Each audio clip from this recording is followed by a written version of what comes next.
vais faire une présentation, on va dire, un peu plus quantitative, mais qui finalement fera écho sur beaucoup de points à ce qu'on vient d'entendre dans cette première intervention.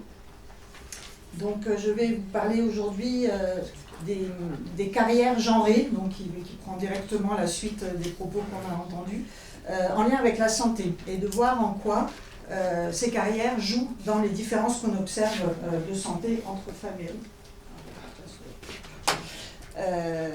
Donc, comme vous le savez certainement tous, les femmes vivent plus longtemps, mais elles vivent aussi plus longtemps en mauvaise santé que les hommes, à tous les âges de la vie, et là encore, ce n'est pas le fait qu'elles vivent plus longtemps qui explique ces différences. On le voit notamment par les indicateurs d'espérance de vie sans incapacité que vous devez bien connaître maintenant, qui sont produits annuellement dorénavant par la DREES, et dont on voit le récit chaque année. L'espérance de vie totale que vous voyez là est donc plus élevée pour les femmes et augmente, même si on a le coup d'arrêt au moment de la période Covid. Et quand on sépare les années de vie avec, ici l'indicateur européen, ce sont des limitations d'activité à cause d'un problème de santé, être limité dans les activités qu'on fait habituellement pour plus de 6 mois. On voit que bien les femmes vivent plus longtemps, mais que leur période avec des incapacités, la période hachée, est plus longue que pour les hommes. Comme elles vivent plus longtemps, elles vivent aussi un peu plus longtemps qu'eux, sans ce type de problème. Mais la question est de savoir comment on peut expliquer ce que, pendant longtemps, certains ont appelé un paradoxe d'une vie plus longue qu'on aurait tendance à associer avec une meilleure santé, ce qui n'est pas le cas. Et on s'est interrogé sur le fait qu'on cachait ici, bien évidemment, une moyenne, sur plusieurs aspects. Déjà l'aspect de la dimension de la santé qu'on pouvait considérer, et est-ce que là, on n'a pas, avec cet indicateur, finalement, à quoi ça correspond, à quelle situation de santé, et comment on peut aller creuser les différences envers d'autres dimensions de la santé. Et puis évidemment, d'avoir une appréciation beaucoup plus sociale de ces moyennes qui sont montrées là, à la fois entre les hommes et les femmes, et à la fois au sein des populations féminines ou masculines. Donc l'idée de cette présentation est d'essayer de décrypter ce qu'on observe là, c'est-à-dire ce soi-disant, entre guillemets, paradoxe d'une vie plus longue et d'incapacité plus longue aussi, en interrogeant l'effet de la carrière dont on vient de nous expliquer combien elle pouvait être différente sous des explications sociales. Donc voyons d'abord ce qu'il en est quand on a différents indicateurs d'incapacité. L'indicateur européen qui est produit annuellement est un indicateur assez général d'être limité dans des activités. C'est un indicateur extrêmement intéressant qui permet de regarder dans une acception assez large en quoi la santé vient percuter le fait d'avoir une vie normale, un déroulement normal d'activité. Par exemple, aux âges de fin d'activité, 50-60 ans, c'est très lié à l'inactivité professionnelle. Au-delà de cet âge, on aborde d'autres sphères d'activité qui peuvent être, pour les cas les plus complexes, les plus sévères, des activités de soins personnels.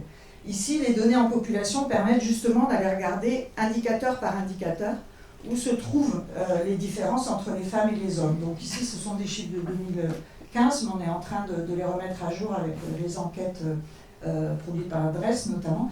Donc vous voyez là on voit bien la différence d'espérance de vie entre les femmes et les hommes, et vous voyez une déclinaison d'indicateurs. Donc ADL, c'est avoir des difficultés dans les soins personnels, les activités de soins personnels, c'est ce qu'on pourrait rapprocher de ce qu'on appelle la perte d'autonomie aujourd'hui.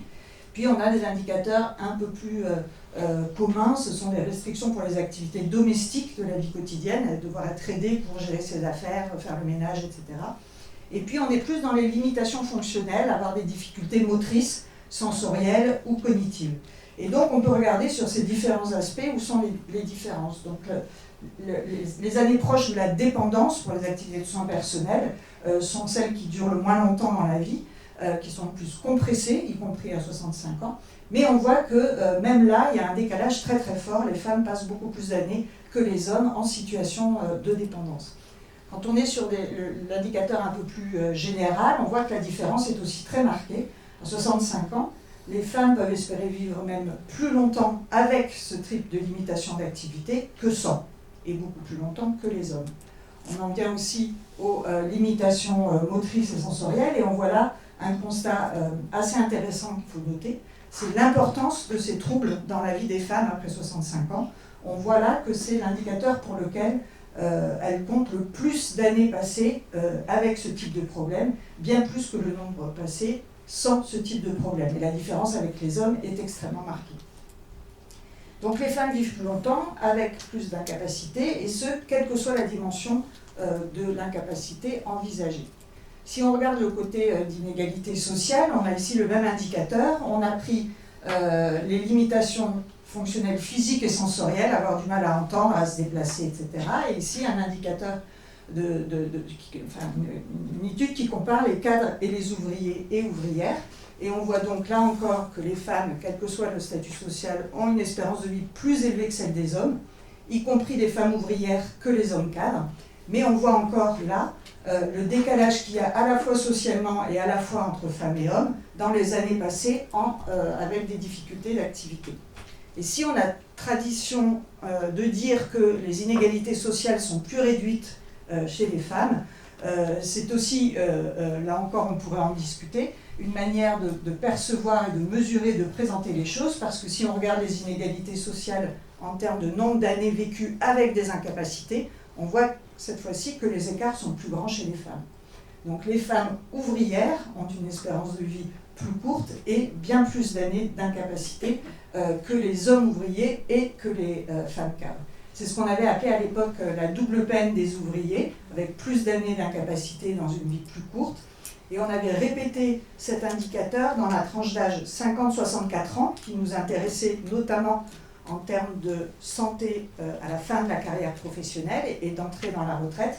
Et on voyait que non seulement ces incapacités étaient déjà fort présentes à ces âges-là, mais aussi qu'il y avait des inégalités sociales extrêmement marquées qui, évidemment, questionnaient la soutenabilité du report de l'âge de la retraite pour l'ensemble de la population.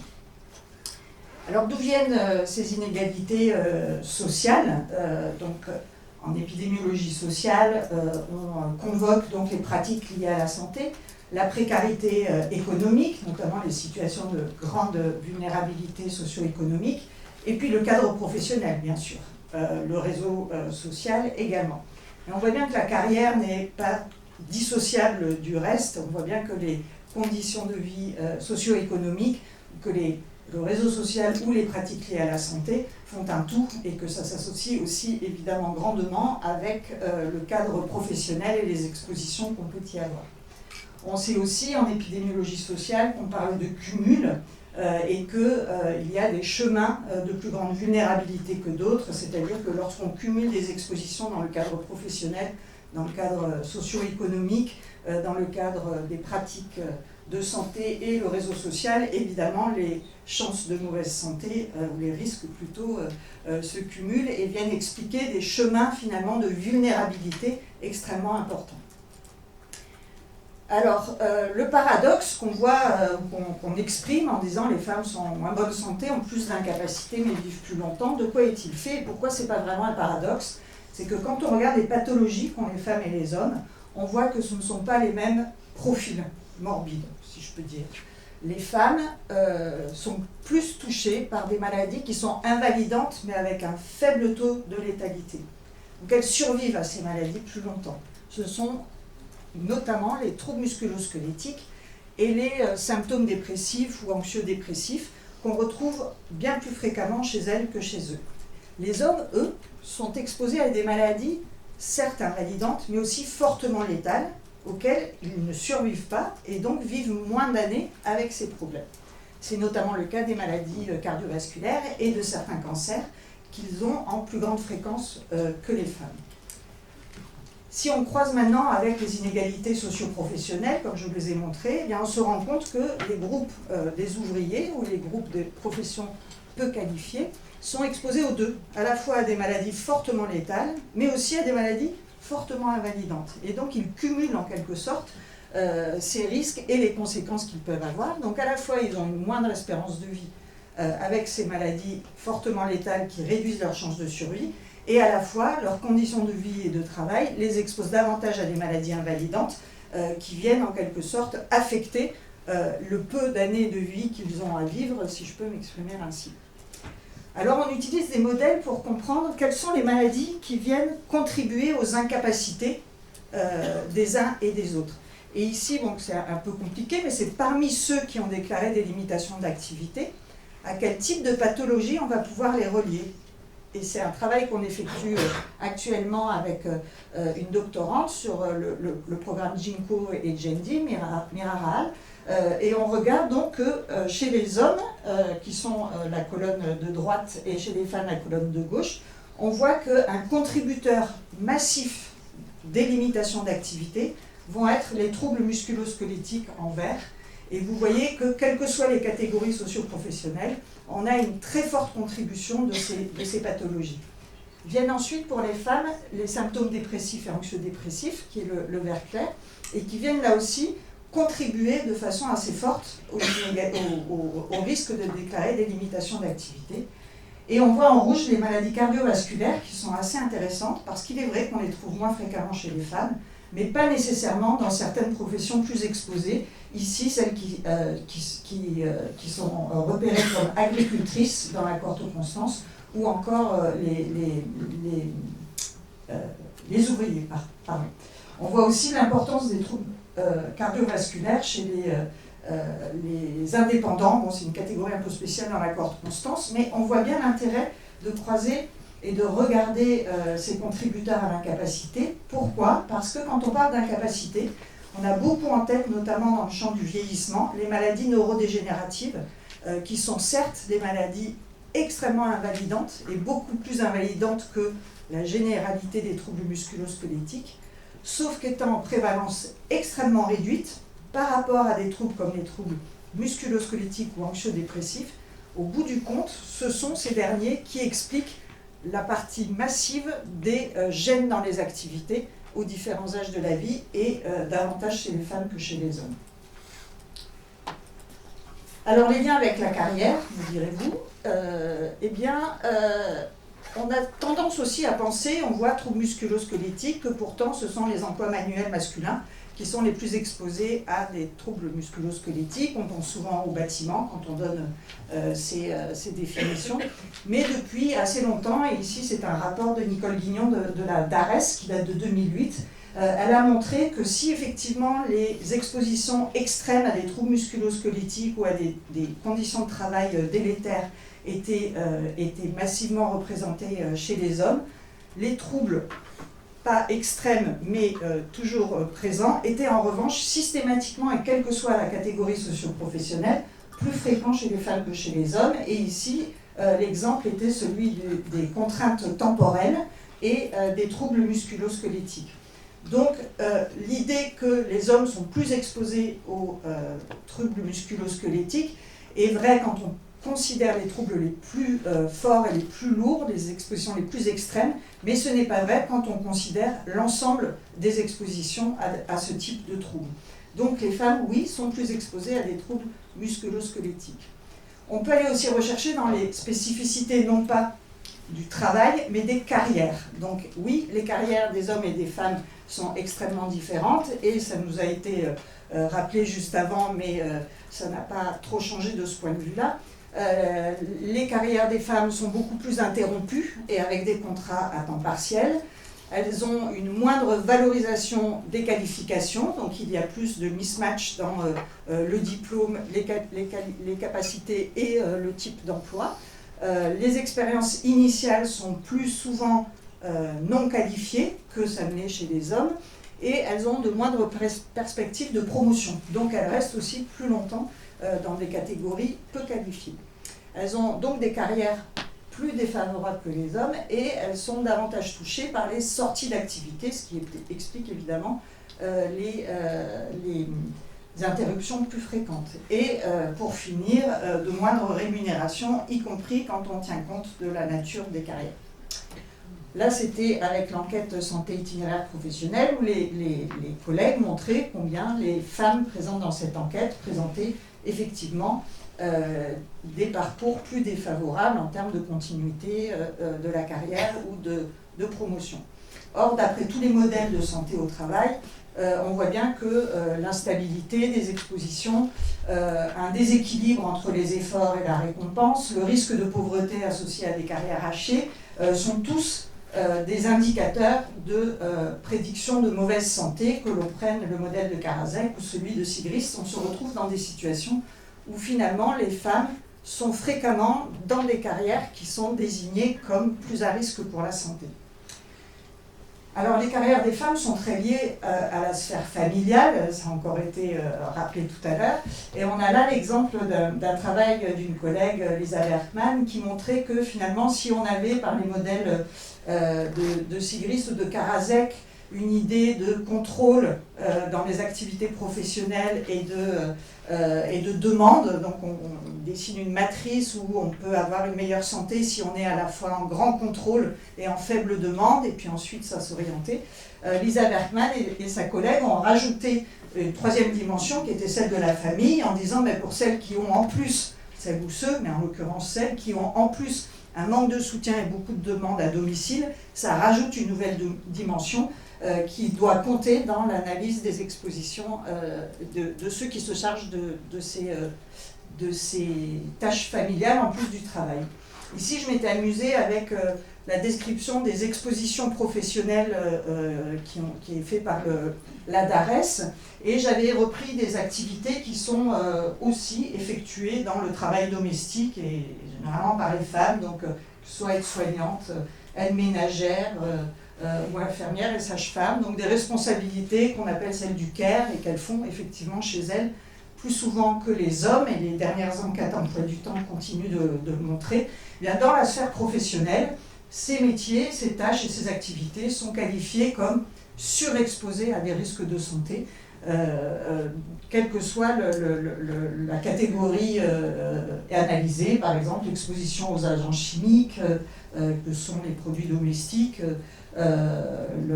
être en face de gens mécontents, donc ça je pense que vous voyez ce que ça peut vouloir dire, s'occuper du ménage, avoir de la manutention de charge, etc. Finalement, quand on regarde une à une les activités qui sont effectuées dans les tâches domestiques, on retrouve des pénibilités qui sont là pour le coup mesurées quand elles sont rémunérées. Or, évidemment, elles ne le sont pas dans la sphère domestique.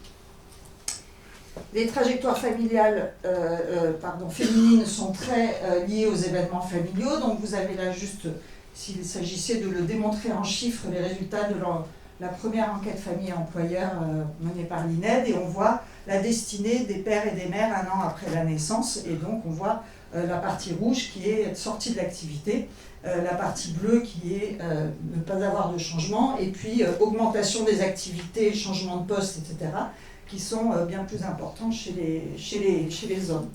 Alors, est-ce que ça peut être lié ensuite à la santé? Donc ça, c'était une première étude qu'on avait faite avec l'enquête santé itinéraire professionnelle, où on regardait les symptômes dépressifs et les limitations fonctionnelles, donc à la fois santé mentale et santé physique, et on montrait que les carrières hachées stagnantes, peu qualifiées, moins rémunérées, étaient associées à la fois à des symptômes dépressifs et à des limitations fonctionnelles, que ces trajectoires étaient plus fréquentes dans la population féminine que masculine, et que quand on faisait toutes choses égales par ailleurs, la décomposition des différences, on trouvait que ces différences de carrière participaient aux différences de santé entre femmes et hommes. Donc c'était un des ingrédients qui expliquait le fait que les femmes déclaraient plus ces problèmes. Des carrières moins rémunératrices, plus de risques de pauvreté. On a aussi analysé de quelle manière, en fait, cette situation socio-économique entraînée aussi par cet élément de famille qui était décrit tout à l'heure par la collègue, pouvait en quelque sorte exploser au moment des ruptures conjugales. Et on voit ici qu'après une rupture conjugale, donc c'est assez connu, mais là on l'a regardé dans l'enquête SIP, après une rupture conjugale, les femmes connaissent une baisse de niveau de vie par rapport à celles qui n'ont pas rompu, et que les hommes connaissent une hausse de leur niveau de vie. Donc on voit là une différence aussi qui s'explique par le parent qui a la responsabilité des enfants, le fait que c'était un revenu du ménage et que quand il expose, ça ne repose plus que sur le revenu des femmes qui s'étaient donc, pour un certain nombre d'entre elles, retirées du marché du travail pour l'économie du ménage. Donc on voit les conséquences ici en termes de trajectoire de revenus. Bien, on a regardé comment lorsqu'il y avait une séparation qui engendre des problèmes de dépression après. Est-ce qu'on pouvait expliquer une partie de ce risque de dépression par la situation socio-économique engendrée par ce divorce ou par aussi la rupture de lien social qu'engendre un divorce. Et donc on a montré que la perte de revenus expliquait pour 20% le surrisque d'épisodes dépressifs chez les femmes séparées par rapport à celles qui ne l'étaient pas. Chez les hommes, évidemment, comme il n'y a pas de perte de revenus, on ne trouve pas d'association. En revanche, chez les hommes, on trouve, dans une moindre mesure, la contribution de la perte de soutien social représentée par la rupture, à arriver plus souvent quand il y a la rupture. Donc la pénibilité financière pour les femmes séparées engendre aussi un coût en termes de santé mentale, et on voit bien que c'est induit aussi par des choix induits, des choix induits par la manière dont la société s'est créée, de mettre la carrière de côté. Là, on étudie en ce moment dans le programme GINCO. Je remercie Élise d'avoir fait passer l'annonce de notre futur colloque qui montrera tous les résultats, notamment ceux d'Hélène aussi, qui parlera tout à l'heure. Donc, on a regardé là aussi, chez les femmes et les hommes de 50 ans et plus, quel était le lien entre leur santé au moment de l'enquête et la trajectoire professionnelle passée qu'ils décrivaient. Ici, c'est que entre les femmes, et on a vu qu'il y avait beaucoup plus de symptômes de mal-être chez celles qui avaient des périodes d'inactivité. Donc on retrouve là le concept de carrière hachée, inactivité, plus de mal-être. On a trouvé des choses aussi intéressantes, c'est que parmi les femmes qui avaient une carrière continue, donc celles qui avaient un état de santé le plus favorable, on trouvait une catégorie qui était en moins bon état de santé avec plus d'anxiété. C'était des femmes qui avaient une carrière continue et qui avaient eu des enfants à mi-parcours, qui se retrouvaient avec plus d'enfants et des enfants en bas âge à mi-parcours. Donc on n'a pas encore l'explication, mais on s'est demandé si c'était pas lié finalement à une rencontre entre les moments où la carrière devient une montée en charge dans les responsabilités, et que si ce tempo-là vient percuter le tempo de la charge d'enfants en bas âge, on pouvait avoir des difficultés de conciliation, même si, par rapport à d'autres pays, le système français procure des dispositifs qui permettent de soulager ce problème. Et on voyait aussi des parcours familiaux en monoparentalité qui, comme partout, avaient des parcours défavorables, un état de santé défavorable. Mais contrairement à la Grande-Bretagne, par exemple, il était plutôt lié au niveau de vie plus bas de ces familles-là qu'à des difficultés de conciliation, puisque celles qui travaillaient, une fois qu'on tenait compte du niveau de vie, n'étaient pas plus à risque que les familles avec deux parents. Enfin, le dernier résultat, peut-être le plus surprenant et qui donne à réfléchir, mais qui confirme un peu celui-ci, celui du dessus, c'est qu'on a vu qu'en regardant toutes les carrières des hommes et des femmes, ici avec des typologies qui ont permis de reconstituer les carrières qui étaient de carrières de promotion, de stagnation, de passage d'une catégorie socio-professionnelle à l'autre, on retrouvait l'idée que le plancher collant, je ne sais pas si vous connaissez cette expression, c'est-à-dire ne pas décoller des professions les moins qualifiées, donc les trajectoires de plancher collant en bas de l'échelle de qualification étaient très à risque de déclarer des symptômes dépressifs après 50 ans. Et l'autre fait intéressant et vraiment interrogeant, c'est que la promotion, donc briser le plafond de verre, donc arriver dans les professions les plus qualifiées, passer de professions intermédiaires à professions hautement qualifiées, avait très peu d'effet chez les hommes, si ce n'est un effet positif. Chez les femmes, celles qui ont brisé le plafond de verre, en fait, ont des symptômes dépressifs plus élevés que celles qui ont toujours été dans les professions hautement qualifiées, mais aussi que celles qui sont restées dans les professions moins qualifiées. Donc une forme peut-être à prolonger, à vérifier, de difficultés de conciliation et de difficultés pour celles qui sont allées vers les métiers les plus qualifiés en termes de pression sur l'acquisition de ces responsabilités. Donc, différence, inégalité, injustice, on s'est posé la question.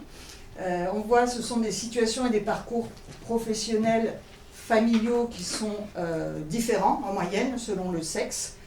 Il est toujours posé comme question, oui, mais est-ce que c'est pas choisi? Est-ce que les femmes vraiment ne préfèrent pas avoir des pauses dans leur carrière pour élever les enfants. Est-ce que c'est vraiment imposé? Est-ce qu'il n'y a pas une question de choix?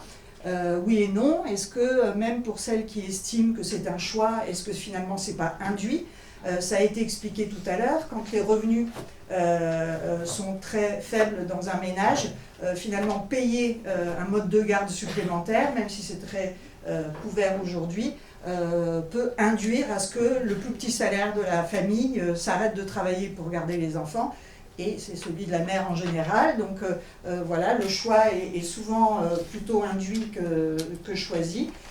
Des différences qui sont liées à la spécialisation genrée des activités rémunérées et non rémunérées. On l'a vu, c'est toujours d'actualité. Un marché du travail qui est segmenté et discriminatoire, c'est-à-dire que les femmes vont plutôt vers les filières les moins rémunérées, c'est ce qui s'appelle segmenté en termes de secteur. Il y a une segmentation de genre et discriminatoire dans la montée dans les responsabilités et dans le fait de passer le plafond de verre. Et on a vu en plus que pour les femmes, passer le plafond de verre n'était pas forcément bon pour la santé. Des configurations qui sont liées donc à des pathologies invalidantes peu létales, plutôt chez les femmes, donc elles survivent, mais avec des complications des expositions qu'elles ont eues tout au long de la vie. Et des pathologies plus létales chez les hommes, et que moi j'appelle ces différences-là, que j'appelle des inégalités, parce qu'elles sont basées sur une organisation sociale qui est genrée, et qui donc se traduit par d'inégales expositions à des risques de santé. Alors injuste ou pas injuste, on en discutait. Peut-être que comme le bien qu'on étudie là, qui est la santé, et qu'elle est bonne ou mauvaise, inégalité revient à injustice. En tout cas, la question est posée. Quel levier? Donc, dans les politiques sociales d'équité, un programme très intéressant européen qui s'appelait SOPHIE, analyser toute forme de politique d'équité entre les hommes et les femmes et montrer des liens au niveau de la population sur les inégalités de santé entre les hommes et les femmes. Alors des politiques de promotion d'égalité des salaires, des politiques familiales ou encore d'équité plus générale entre les hommes et les femmes semblaient dans ces études montrer des effets sur les inégalités. Une prise de conscience collective d'une invisibilité de situation. Alors je pensais à Fabrice Zil ce matin qui disait que les démences séniles, le handicap, la perte d'autonomie était une affaire de femmes, c'est ce qu'on avait montré là. Et c'était assez marrant parce que bien que tout le monde ait un peu ça à l'esprit, en fait, c'est les femmes qui vivent plus longtemps, qui sont plus longues en perte d'autonomie, et ce sont les femmes qui les soignent. C'était un dessin de Ranson au moment du fait de retarder l'âge de départ à la retraite, où il avait fait ce truc en disant dans une maison de retraite, il y en a un qui dit à l'autre avait été nouveau dans cette maison de retraite, et l'autre dit non, je viens d'être embauché comme aide-soignant. Et ce qui était assez marrant, c'est que et l'aide-soignant et le résident sur le banc et le résident au fond sont tous des hommes, ce qui n'est pas du tout le cas dans la réalité. Voilà, et pour finir, quel levier? Eh bien, peut-être élargir le champ des facteurs sociaux de risque et bien aller dans les différentes sphères de la vie et essayer de trouver les cheminements qui vont aller vers le cumul des inégalités. Je ne sais pas si on doit les appeler intersectionnalité ou comment avoir cette approche, mais en tout cas essayer d'utiliser les données pour aller plus finement dans les catégories sociales et trouver celles qui correspondent mieux à la description des inégalités. Regardez aussi comment, à chaque âge de la vie, on a des déséquilibres ou des équilibres entre les ressources, ce que demandent les activités et les retours qu'on peut en avoir à la Sigrist dans le modèle de Effort Reward. Et puis, envisager évidemment la santé au-delà du dispositif de santé publique, c'est-à-dire de regarder aussi les politiques sociales et familiales qui vont justement dévier un peu les parcours de vulnérabilité.